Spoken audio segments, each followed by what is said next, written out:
तो आदाब, नमस्कार, गुड इवनिंग, सत श्रीकाल। एक बार फिर आप तमाम लोगों का स्वागत है क्राइम तक की कहानी के इस एपिसोड में। उम्मीद है पूरी फैमिली अच्छी होगी, अपना और अपनों का ख्याल रख रही होगी। आज की कहानी की शुरुआत करूं उससे पहले एक तस्वीर आपको दिखाना चाहता हूं। ये तस्वीर पूरी दुनिया ने देखी। ये उस वक्त की तस्वीर है जब अफगानिस्तान में पावर शिफ्ट हुआ था, यानी कि तालिबान ने कब्जा किया काबुल पर, तालिबानी हुकूमत आई, तालिबान की सरकार बनी और उसके बाद अमेरिका ने अपने ट्रूप्स को वापस बुलाने का पहले ही ऐलान कर दिया था। तो जो भी अमेरिका के बाकी बचे हुए ट्रूप्स थे, फौज के लोग, अमेरिकी सेना के लोग, उन्हें वापस अफगानिस्तान से निकालकर अमेरिका ले जाया जा रहा था। और तब C-17 इस यूएस के आर्मी का प्लेन, उसका इस्तेमाल किया गया था। काबुल के रनवे पर जब ये प्लेन उड़ान भरने के लिए तैयार था, तब बहुत सारे अफगानी सिटीजन तालिबान से अपनी जान बचाने के लिए एयरपोर्ट के अंदर कूद गए थे। रनवे तक दौड़े, कुछ प्लेन पर ही चढ़ गए, बाहर में प्लेन ने टेक ऑफ किया, कुछ ऊपर से गिरे। तो बड़ी दर्दनाक तस्वीर थी। अब ये प्लेन और ये तस्वीर मैं आपको क्यों दिखा रहा हूँ, ये आगे आप समझ जाएंगे। लेकिन अब दूसरी तस्वीर दिखाऊं उससे पहले 1 साल पुरानी एक बात है। ये बात है अमेरिका के जॉर्जिया के एक स्टूडेंट्स की। एक स्टूडेंट जिसका नाम था लेकिन रिले। लेकिन रिले एक जॉर्जिया की रहने वाली यूएस की कॉलेज में पढ़ाई कर रही थी। 22 फरवरी 2024 को वो कॉलेज में ही जॉगिंग कर रही थी, कॉलेज कैंपस में। और उसी दौरान एक वेनेजुएला का एक सिटीजन वहां पहुंचता है और लेकिन रिले को मार देता है। लेकिन रिले कॉलेज कैंपस के अंदर जॉगिंग करते हुए उसका कत्ल हुआ। इसको लेकर अमेरिका में बड़ा हंगामा हुआ, मीडिया ने इस खबर को बहुत दिखाया। और फिर पता चला कि जो कातिल था वेनेजुएला कंट्री का, वो इलीगल तरीके से अमेरिका में रह रहा था। उस वक्त उसको लेकर बहुत सारी बातें होगी। 22 फरवरी 2024 की ये बात है। धीरे धीरे वक्त बीता। अब अमेरिका में प्रेसिडेंट के चुनाव की बारी थी, जोरों शोर से कैंपेन चल रहा था। और तभी डोनाल्ड ट्रंप ने एक ऐलान किया। उन्होंने कहा कि अगर वो पावर में आते हैं, अगर वो दूसरी बार अमेरिका के प्रेसिडेंट बनते हैं, तो अमेरिका में जो इलीगल तरीके से रह रहे दूसरे देशों के लोग हैं, उन्हें वो बाहर निकालेंगे।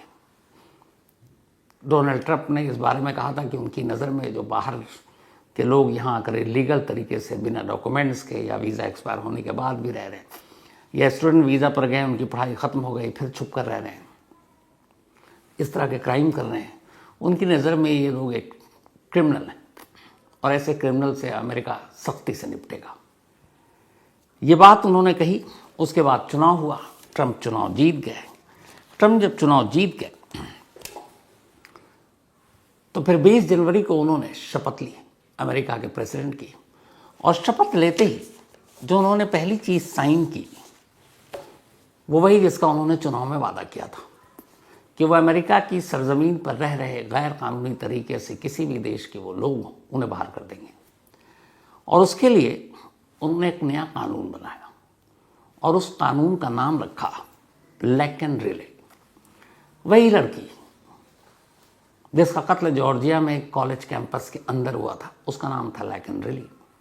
और लेकिन रिले के नाम पर ट्रंप ने यह कानून बनाया। और ये कानून एक पावर देता है वहाँ की अथॉरिटी को कि अगर अमेरिकी सरजमीन पर कोई भी लीगल तरीके से रह रहा है, उसे पकड़कर जेल भेजो या फिर उसके देश। और उन्होंने 20 जनवरी को शपथ लेते ही इस कानून को पास कर दिया। अब इस कानून के पास होते ही हड़कंप मच गया, क्योंकि अमेरिका वो देश है जहाँ पर दुनिया में सबसे ज़्यादा गैर कानूनी तरीके से माइग्रेंट्स या प्रवासी जिसे हम कहें, वो रह रहे हैं। इस वक्त लगभग उनकी तादाद 1.2 करोड़ है जो रह रहे हैं। अगर टॉप 5 कंट्री की बात करें तो उनमें नंबर 1 पर मैक्सिको है, जो अमेरिका का पड़ोसी है। करीब 41 लाख लोग मैक्सिको के हैं जो अमेरिका में गैर कानूनी तरीके से बिना किसी वैध दस्तावेज के रह रहे हैं। नंबर 2 पे है एल साल्वाडोर। एल साल्वाडोर के करीब 8 लाख लोग अमेरिका में रह रहे हैं। और बदकिस्मती से तीसरे नंबर पर हमारे देश का नाम है, यानी इंडिया। 7.25 लाख लोग, मतलब 7.25 लाख ऐसे हिंदुस्तानी, ऐसे भारतीय, ऐसे इंडियन अमेरिका में रह रहे हैं जिनके पास ट्रैवल डॉक्यूमेंट्स नहीं है, या जिनका वीज़ा था ख़त्म हो गया फिर भी ठहरे हुए हैं। इनमें बहुत बड़ी तादाद स्टूडेंट्स की भी है जो F1 वीज़ा पर गए, उसके बाद फिर वो वहीं रह गए। बहुत सारे ऐसे लोगों की है जो टूरिस्ट वीज़ा पर गए, टूरिस्ट वीज़ा पर रहने की एक मियाद होती है 6 मंथ, उसके बाद वो गायब हो गए। कई ऐसे हैं जो वहाँ किसी क्राइम में पकड़े गए, उनको जेल हुआ, फिर पेरोल पर आए और वो गायब हो गए और अमेरिका में ही छुप कर रह रहे हैं। तो 7.25 लाख लोग इस वक्त अमेरिका में ऐसे इंडियन की तादाद है जो गैर कानूनी तरीके से अमेरिका में रह रहे हैं, और ये तीसरे नंबर पर है। चौथे नंबर पर ग्वाटेमाला है, 7 लाख लोग रह रहे हैं, और 5वें नंबर पर होंडुरास 5.5 लाख लोग। अब ये लोग जो इलीगल तरीके से रहते हैं, ट्रंप ने यह कानून क्यों बनाया था? एक तो वजह ये कि इस जो लैकिन रिले का कत्ल हुआ उसको लेके बड़ी चर्चा हुई थी मीडिया में, और जिस दिन ये उन्होंने कानून पास किया था, लैकिन रिले एक्ट इसका नाम दिया। जो भी इलीगल तरीके से यूएस में रह रहा है उसको बाहर करने के लिए जो कानून बना उसका नाम है लैकिन रिले एक्ट। और जिस दिन उन्होंने ये दस्तखत किया इस कानून पर, उस दिन लैकिन रिले के पेरेंट्स, माँ बाप और बहन उनके साथ थे। अब ये अथॉरिटी मिली और पहला फरमान कि इन तमाम लोगों को बाहर करो। 1 करोड़ से ज़्यादा लोग हैं, लेकिन अब उन्हें चुनना है कौन कौन। तो पहली खेप में जो चुने गए उनमें से करीब 18,000 इंडियन है, 18,000। अब 18,000 इंडियन को चुना गया, उनकी लिस्ट बनाई गई है, उनके नाम सब कुछ है। अब इन लोगों को एक एक कर भारत भेजना है। इन 18,000 में से जो सबसे पहले लिस्ट बनी उसमें से 200 से ज़्यादा की लिस्ट थी, नाम थे उसमें। लेकिन फिर ये हुआ कि अभी 104 लोगों को भेजते हैं। अब 104 लोगों को कैसे भेजेंगे? तो 4 फरवरी की सुबह 3 बजे अमेरिका के टेक्सास के सैन एंटोनियो एयरपोर्ट से C-17 प्लेन उड़ान भरती है। ये वही C-17 प्लेन है जिसका जिक्र मैंने शुरू में आपको अफगानिस्तान की वो तस्वीर दिखाई थी। ये दोनों तस्वीर, अफगान के लोग अमेरिकी अथॉरिटी के साथ अपनी जान बचाकर तालिबान से भागना चाहते थे अफगान से, उसमें कई लोगों की जान गई। और यहाँ C-17 प्लेन 4 फरवरी को अमेरिका के टेक्सास के सैन एंटोनियो एयरपोर्ट से इंडिया के अमृतसर एयरपोर्ट के लिए उड़ान भरता है। फ़र्क यह है कि इस बार इसमें 104 ऐसे हिंदुस्तानी थे जो अमेरिका में इलीगल तरीके से रह रहे थे, जिसे हम हिंदी में अप्रवासी भारतीय भी कहते हैं, जो अवैध तरीके से रह रहे थे। इनमें औरतें थी, बच्चे थे, बुजुर्ग थे, जवान थे, लेकिन इनका जुर्म ये था कि इनके पास वैलिड ट्रैवल डॉक्यूमेंट्स नहीं था। इनमें से कुछ ऐसे थे जिन्हें ट्रैवल एजेंट ने ठगा, उसने पैसे तो ले लिए 20, 25, 30 लाख कि हम तुम्हें वैलिड वीज़ा देंगे यूएस का। वीज़ा दिया नहीं, कुछ लोगों को मैक्सिको के रास्ते, कुछ को किसी और रास्ते यूएस के अंदर दाखिल करा दिया। कुछ ऐसे थे जो वैलिड वीज़ा पर गए लेकिन मियाद ख़त्म हो गई फिर भी ठहरे हुए। कुछ ऐसे थे जो टूरिस्ट वीज़ा पर गए लेकिन वहाँ काम करने लगे और वहीं छुप गए। कुछ ऐसे थे जो पढ़ाई के लिए गए थे और उनका एजुकेशन, उनका कोर्स ख़त्म हो गया लेकिन वो लौटे नहीं। तो इन तमाम लोगों को, 104 लोगों को वहाँ से पहली खेप में ये हुआ, जो 7.25 लाख लोग इंडियन जिनको अभी कहा गया है कि यूएस में रह रहे हैं, उनमें से पहली लिस्ट 18,000 इंडियन की बनी है। और उनमें से पहली खेप 104 इंडियन की, जो 5 फरवरी यानी कल कि दोपहर करीब 2 बजे अमृतसर एयरपोर्ट पर C-17 प्लेन ये लैंड करता है और ये सारे उतरते हैं इंडियन। ये तस्वीरें पूरे देश में इस वक्त वायरल हैं। अब होता ही है कि आमतौर पर जब कोई देश किसी से अपने नागरिकों को या दूसरे नागरिक जो इलीगल तरीके से रहते हैं या डिपोर्ट करते हैं, तो उसका तरीका ये है कि आप कमर्शियल फ्लाइट से उसको भेजते हैं और वो पहुंच जाता है।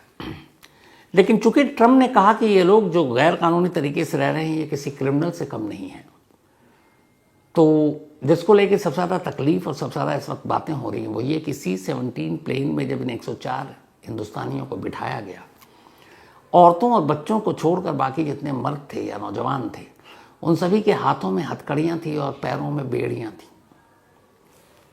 अमेरिका से अमृतसर तक का सफ़र, बीच में एक जगह रुका रिफ्यूलिंग के लिए, करीब करीब 30 घंटा, 30 घंटे से ज़्यादा की जर्नी। और इस सफ़र के दौरान हाथों में हथकड़ियाँ और पैरों में बेड़ियाँ, और उनके साथ अमेरिका अमृतसर लाता है और उनको नीचे उतारता है। इस पूरे C-17 प्लेन में सिर्फ एक टॉयलेट। आप अंदाज़ा लगाइए 30 घंटे से ज़्यादा का सफ़र अमेरिका से भारत तक का, एक टॉयलेट, हथकड़ी और बेड़ियाँ, और यहाँ पहुँचे। जब वो उतरे यहाँ तो उन्होंने अपनी अपनी कहानी सुनाई कि कैसे किस तरीके से, जैसे उनके साथ एक तरह से जानवरों जैसा सलूक हुआ। खैर यहाँ उतरे, उसके बाद जो इसमें से जो लोग थे अलग अलग, कुछ पंजाब के थे, कुछ गुजरात के थे, कुछ यूपी के थे। तो जो पंजाब के लोग थे उन्हें पंजाब की सरकार ने गाड़ियों में बिठाकर उनके गांव छोड़ दिया। जो गुजरात के थे उनको दूसरी फ्लाइट से गुजरात भेजा गया। हरियाणा के भी लोग थे, हरियाणा और गुजरात से कुल 33 लोग थे, 33। पंजाब के कुल 30 थे, महाराष्ट्र के 3, उत्तर प्रदेश और चंडीगढ़ के 2 लोग थे, इन 104 लोगों में। तो इन सभी को इनके अपने अपने घरों पे भेज दिया गया। अब बहुत सारे लोगों ने ये सवाल पूछा कि क्या सिर्फ भेजने से ये काम हो गया या इनके ऊपर कुछ अब मुकदमा भी चलेगा? तो मुकदमा इनके ऊपर कुछ चलेगा नहीं और कोई कार्रवाई इनके खिलाफ होगी नहीं। उसकी वजह यह है कि अगर इनका जुर्म भी है कि ये लीगल तरीके से रह रहे थे, तो वो अमेरिका की सरजमीन पर इन्होंने जुर्म किया और अमेरिका ने उनको अपने देश से निकाल दिया। तो अब यहाँ इंडिया में इनके ऊपर कोई मुकदमा चलेगा नहीं। दूसरा, इनमें से ज़्यादातर की कहानी यही है कि ट्रैवल एजेंट ने इन्हें लूटा। कुछ लोग ये थे कि वैलिड वीज़ा और ट्रैवल डॉक्यूमेंट्स के साथ गए, तो फिर तो यहाँ से ठीक गए, पर वो एक्सपायर हो गया, फिर भी रह रहे हैं। 6 महीना टूरिस्ट वीज़ा पे रह सकते हैं आप, उसके बाद गायब हो गए। तो वैसे लोगों के खिलाफ इंडिया में इनको पकड़कर कोई मुकदमा चले और इनके खिलाफ कोई कार्रवाई ऐसा मुमकिन नहीं है। हाँ, ये हवाला के ज़रिए पैसे दिए या बाकी कुछ और चीज़ों में इन्वॉल्व हैं तो अलग बात है, लेकिन फ़िलहाल एक तो जिस तरीके से उनको भेजा गया वो वैसे ही उसका जिक्र हो रहा है, तो अब इनके खिलाफ कुछ मुकदमा नहीं चलेगा। और ये जो 104 लोग हैं, इन सभी की कहानी है। इनमें से कुछ वो हैं जो वाकई इलीगल तरीके से, गैर कानूनी तरीके से अमेरिकी सरजमीन के अंदर दाखिल हुए थे, और इन सब की कहानी ये है कि इन्हें ट्रैवल एजेंट ने बेवकूफ़ बनाया। 20-30 लाख रुपए लिए, फिर कहा हम यहाँ से ले जाएंगे, उसके बाद किसी को कहीं और ले गए, फिर वहाँ से पानी के रास्ते किसी और रास्ते चोरी छुपे अमेरिका के अंदर ले जाकर छोड़ दिया, और वो जिसके बलबूते पर गए थे फिर वो वहाँ रहने लगे। तो सबकी कहानी एक जैसी थी। अब 18,000 लोगों में से 104 लोग आ चुके हैं, अब बाकी सबको आना है। इनके आने पर एक इंडियन को अमेरिका से यहाँ भेजने पर करीब 4 लाख रुपए का खर्चा है। अगर 18 के 18,000 लोगों को इसी तरीके से अमेरिकी सेना के विमान से यहाँ भेजा जाए तो उसका कुल खर्चा करीब 360 करोड़ रुपए बैठता है, 360 करोड़।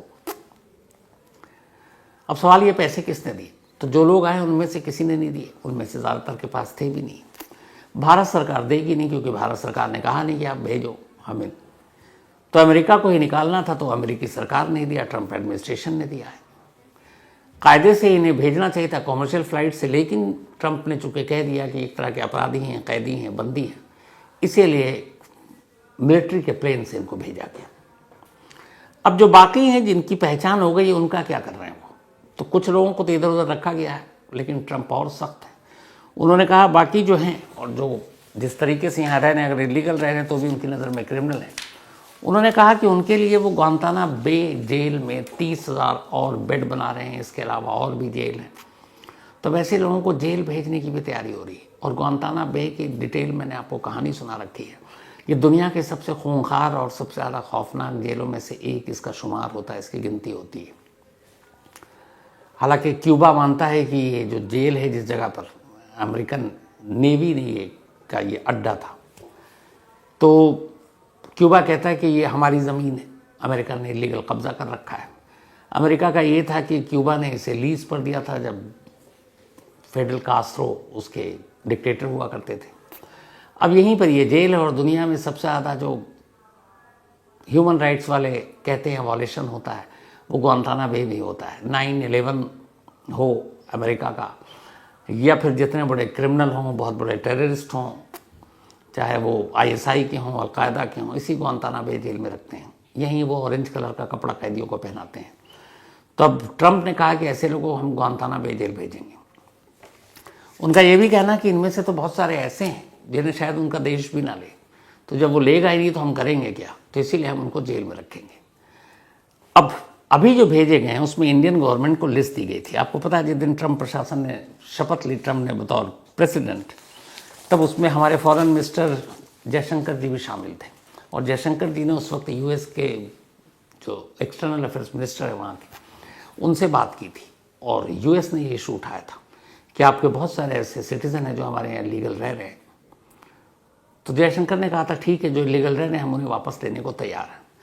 तो यहाँ पे कुछ लोगों ने ये सवाल पूछा था कि क्या इसमें भारत सरकार की मर्जी है या भारत सरकार के विरोध के बावजूद ट्रंप मनमानी करके भेज रहे हैं। तो ऐसा नहीं है, इसमें इंडियन गवर्नमेंट की मर्जी है। अगर इंडियन गवर्नमेंट ये स्टैंड ले लेती कि नहीं हम इन्हें वापस नहीं लेंगे, तो फिर अमेरिका क्या करता? क्योंकि अगर इंडियन गवर्नमेंट स्टैंड लेती तो फिर वो अमेरिका का वो जो मिलिट्री प्लेन है वो अमृतसर में क्या है, हिंदुस्तान के किसी भी ऊपर आसमान में या किसी एयरपोर्ट पर तो लैंड कर ही नहीं सकता था। उसके लिए इजाज़त मिली कि आप आइए, लैंड कीजिए, तभी वो आए। तो अगर भारत सरकार ये मना कर देती कि नहीं आप गलत कर रहे हो, जुल्म कर रहे हो, ये लोग तो सही है, हम नहीं लेंगे वापस, तो अमेरिका नहीं भेज पाता। लेकिन इन लोगों के आने में, बाकी जो 18,000 लोगों की लिस्ट है उनमें 7.25 लाख जो पूरी लिस्ट है इंडियन की, जो कहते हैं कि यूएस में लीगल तरीके से रह रहे हैं उनकी, इन सब के बारे में जब तक भारत सरकार अमेरिका को अपनी सहमति नहीं देगा, अमेरिका नहीं भेज सकता। लेकिन ऐसा होगा नहीं, क्योंकि भारत सरकार को सहमति देनी पड़ेगी। वजह यह है कि अमेरिका एक सुपर पावर है। ट्रंप का ये चुनावी मुद्दा था और इस मुद्दे से वो पीछे अभी हटेंगे नहीं।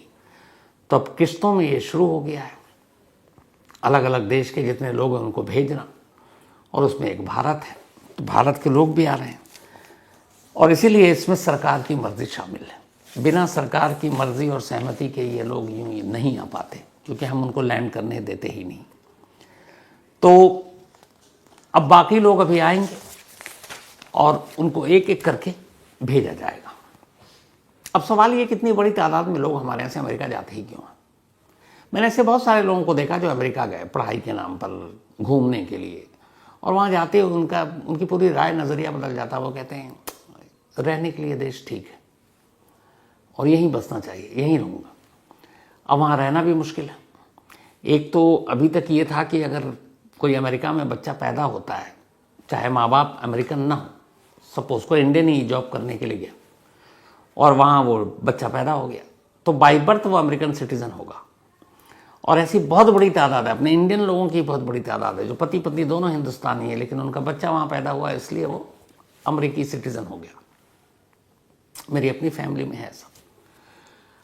ट्रंप ने अब ये ऐलान कर दिया कि ये अब नहीं चलेगा। अब अगर माँ और बाप में से कोई अमेरिकन नहीं हुआ, अमेरिकन सिटीजन नहीं हुआ, तो फिर वो जो बच्चा पैदा होगा उसको बाई बर्थ सिटीजनशिप का जो राइट मिला हुआ अब नहीं मिलेगा। यानी कि अगर मान लीजिए इंडियन हस्बैंड वाइफ वहाँ आप जाते हैं और वहाँ बच्चा पैदा होता है, तो उसको अमेरिकन सिटीजनशिप या पासपोर्ट नहीं मिलेगा। हाँ, अगर कोई अमेरिकन सिटीज़न या तो हस्बैंड हो या वाइफ हो, मान लीजिए अमेरिकन हस्बैंड हो, वाइफ इंडियन हो, तो फिर पॉसिबल है। वाइफ अमेरिकन हो, हस्बैंड इंडियन हो, तो भी पॉसिबल है। लेकिन अगर दोनों बाहर के हैं तो नहीं मिलेगा। तो एक दूसरा ये भी कानून आ गया आड़े। तो बहुत बड़ी वजह एक तो ये है कि अमेरिका, कनाडा, ये सब जैसे देश हैं, यहाँ पे लोगों को लगता है ज़िंदगी बहुत अच्छी है, मौके अच्छे हैं रोज़गार के, और ये सच भी है, कुछ मौके अच्छे हैं। वहाँ पर कैपिटा इनकम भी ज़्यादा है जो हमारे यहाँ ऐसे कई करोड़ लोग हैं जिनका पर डे का इनकम $1 है। अगर अभी तो डॉलर के रेट रुपए के मुकाबले बहुत, मतलब रुपए हमारा गिरा हुआ है, तो $1 87 रुपीज़ मान लीजिए आप। तो हमारे यहाँ ऐसे कई करोड़ लोग रहते हैं जिनके पर डे की इनकम $1 है या उससे भी कम, 87 रुपीज़ से भी कम। तो इसीलिए फिर उन्हें अमेरिका और ऐसे देश अपनी तरफ खींचते हैं, वो जाते हैं, वहाँ उन्हें ठीक ठाक नौकरी मिलती है, ज़िंदगी अच्छी रहती है, माहौल ठीक है, आपको कहते हैं पॉल्यूशन नहीं है, बहुत सारी चीज़ें हैं। फिर एजुकेशन हो, मेडिकल हो, बाकी चीज़ों में भी। तो अमेरिका अपनी तरफ खींचता है, लोग भागते चले जाते हैं, वरना अमेरिका की तो अपनी कुल आबादी ही 35 करोड़ के करीब है, और उनमें से 1 करोड़ से ज़्यादा लोग दुनिया भर के अलग अलग देशों के वहाँ मतलब इलीगल तरीके से रह रहे, बाकी की तो और भी पॉपुलेशन अलग है। तो अब ट्रम्प को ये था कि ये जो बाहर से लोग आकर यहाँ रह जाते हैं, बस जाते हैं, वो 2-3 काम करते हैं। एक, सबसे ज़रूरी कि अमेरिकन की जो अपनी जो नौकरी है वो हड़प लेते हैं।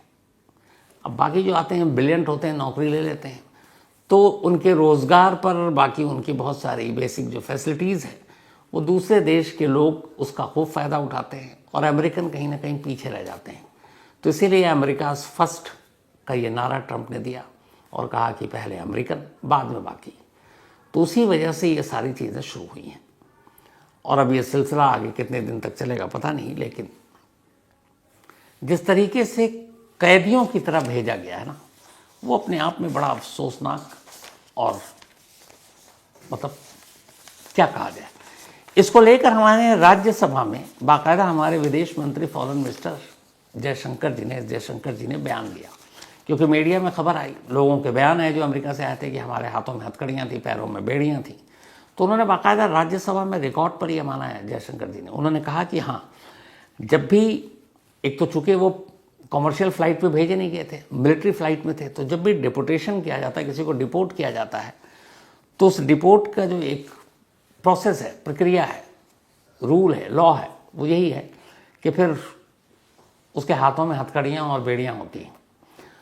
सिर्फ और सिर्फ जब वो वॉशरूम जा रहा होता है उस वक्त उसको वो खोला जाता है, बाकी वो पूरे हाथों में हथकड़ियों के साथ ही डिपोर्ट किया जाता है। हाँ, औरतों और बच्चों को इससे अलग रखा जाता है। तो उन्होंने कहा कि ऐसा हुआ है, ये माना उन्होंने ये भी माना कि ये लोग जो आए हैं ये लीगल तरीके से वहाँ रह रहे थे, और भारत सरकार को जो अमेरिका ने लिस्ट दी, उन्होंने लिस्ट को देखा और उन्होंने माना कि हाँ, ये अमेरिका सही कह रहा है, और आने वाले वक्त में भी जिस तरह से ये लिस्ट आएगी तो भारत का स्टैंड यही होगा, ठीक है भाई, आप भेजते जाओ, हम लेते जाएंगे, यही होगा। तो ऐसा नहीं है कि हम अमेरिका के खिलाफ खड़े होकर विरोध करेंगे। और दूसरा ये भी है कि चलिए हम विरोध भी कर लें तो उधर फिर ट्रंप ये कहेंगे कि ठीक है, मत लो, इनको जेलों में डालो सबको, वो पता नहीं फिर कब तक जेल में रहेंगे। और ग्वांताना बे जैसे जेलों में पहुंच गए तो फिर क्या होगा, आप भी जानते हैं, हम भी जानते हैं। ठीक, अजीब कश्मकश है इस वक्त ये नई सरकार के आने के बाद, जो अब तक सब कुछ ठीक चल रहा था, ख़ासतौर पर हम भारतीयों के लिए, कि इतने सारे लोग, छोटे छोटे बच्चे हैं, औरतें हैं, वो इस तरीके से अब अमेरिका से भारत लाए जा रहे हैं। हालांकि इसका दूसरा पहलू एक ये भी है कि कहीं ना कहीं हम भी गलत हैं। हमें पता है दुनिया में कहीं भी जाने का एक तरीका होता है, वैलिड दस्तावेज़ होते हैं, ट्रैवल डॉक्यूमेंट्स होता है, तो उस हिसाब से ज़्यादा, जैसे हमारे घर में अगर हमारे देश में कोई घुसपैठिया आएगा तो हम उसके साथ यही बर्ताव करेंगे। तो उसमें महिलाओं, बच्चों को भी दांव पर लगा देना और इस तरीके से जाना, जो डंकी के तरीके से, कबूतरबाजी जिसको कह लीजिए, ये सारे वर्ड यूज़ होते हैं जो इलीगल तरीके से जाते हैं दूसरे देशों में। और कितने लोग तो इस प्रोसेस में मारे गए, उनको टैंकर में और किस किस में भर कर भेजा जाता है, भेड़ गाय की तरह, भेड़ बकरियों की तरह भेज कर जाने ली गई हैं। तो ये हमें भी सोचना चाहिए कि ठीक है, अच्छी ज़िंदगी जीने का ख्वाब हर एक को होना चाहिए, लेकिन ज़िंदगी को दांव पर लगाकर कौन सी अच्छी ज़िंदगी आप खरीदने जा रहे हो, तो कहीं ना कहीं हम भी इसके लिए गुनहगार हैं। लेकिन ये है कि कुछ चीज़ें ऐसी हो, वहाँ के कई कोर्ट में भी ये मामला गया है, और ये भी हो सकता है कि शायद बाकी देश दबाव डालें तो थोड़ा सा ट्रंप नर्म पड़े, लेकिन क्या होगा पता नहीं। फ़िलहाल तो लिस्ट है, 7.25 लाख लोग हमारे टीम के, मतलब हमारे देश के हैं, 18,000 की लिस्ट बन चुकी, बाकी और देश हैं। क्या होता है पता नहीं, लेकिन जो हो अच्छा हो, यही दुआ है। तो इसी के साथ कहानी में आज इतना ही, लेकिन कहानी ख़त्म करूं उससे पहले वही अपना सिलसिला। सानवी का पहला बर्थडे है। हैप्पी बर्थडे सानवी, आप हमेशा अच्छी रहो, खुश रहो, सेहतमंद रहो, यही दुआ है। और सानवी असल में हमारे संकल्प भाई की बिटिया है। संकल्प श्रीवास्तव हमारे ब्लैक एंड वाइट की टीम, उसमें बड़े ही सीधे सज्जन इंसान और टैलेंटेड भी हैं, और इन्होंने मुझे मिठाई भी खिलाई। तो हैप्पी बर्थडे सानवी। एंड संकल्प भाई आपको बहुत बहुत बधाई, भाभी जी को भी। एंड देवव्रत द्विवेदी, इनका भी बर्थडे है, तो हैप्पी बर्थडे देवव्रत जी। और ये इनकी वाइफ प्रतिमा पांडे जी ने भेजा, और इत्तेफाक से देवव्रत और प्रतिमा पांडे इन दोनों की मैरिज एनिवर्सरी भी एक ही दिन आती है, यानी देवव्रत जी का बर्थडे और इन दोनों की एनिवर्सरी। तो डबल डबल बधाई, डबल धमाका। Devvrat ji happy birthday and Pratima ji and Devvrat ji happy anniversary. साथ ही कविता वर्मा, इनका भी आज बर्थडे है, तो हैप्पी बर्थडे कविता। और ये भेजा है श्रीनिवास बिश्नोई ने। अंजलि, इनका भी जन्मदिन, तो हैप्पी बर्थडे अंजलि, भेजा सुरेंद्र पाल ने है। साथ ही प्रीति एंड अभय तिवारी, इन दोनों की एनिवर्सरी है, तो प्रीति जी एंड अभय जी आप दोनों को बहुत बहुत बधाई। दीपक कुमार ने भेजा है। सलोनी पाटिल एंड उत्तम पाटिल, इन दोनों की भी एनिवर्सरी है, तो सलोनी जी और उत्तम जी आपको भी बहुत बहुत बधाई। इसके अलावा पूजा कंवर एंड गणपत सिंह, इन दोनों की भी एनिवर्सरी है, तो पूजा जी एंड गणपत जी आपको भी बहुत बधाई। Vaishnavi Kok, thank you so much. And Sanatan, बल्कि सॉरी शांतनु, इन्होंने ये आज की स्टोरी, बहुत सारे लोगों ने कहा था, उनमें से एक ये भी थे। तो कहानी में आज इतना ही। अब आपसे मुलाकात होगी कल रात 9 बजे किसी नई कहानी के साथ। तब तक अपना और अपनों का ख्याल रखिएगा। Thank you very much.